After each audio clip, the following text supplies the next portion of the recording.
Une grande possession dans un match n'est pas forcément synonyme de victoire. Nagra a appris la leçon pour la deuxième année consécutive. Dominateur, les joueurs de l'ORTB encaissent l'unique but de la première partie. C'est l'une des réalités du football.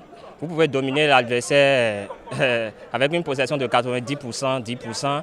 Si vous ne marquez pas, mais c'est que l'adversaire finira par vous punir. On a vu avec la Coupe d'Europe qui vient de passer, la façon dont le Portugal a gagné sans pouvoir dominer. C'est ce qui nous est arrivé malheureusement. Mon équipe en première partie s'est très mal comportée. Donc j'ai dû à la mi-temps régler un certain nombre de choses pour que ça marche.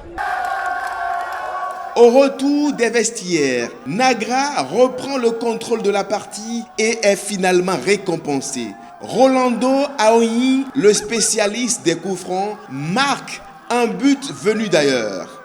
À un but partout, les forces armées béninoises procèdent à quelques réglages. Après l'égalisation, j'ai effectué deux changements. Donc j'ai remarqué qu'il y a deux pièces qui flottaient et j'ai dû rapidement les changer pour que le jeu revienne à la normale. Rodrigue Foumet, le goléador de Nagra, a eu la balle du 2-1, mais il rate le coach.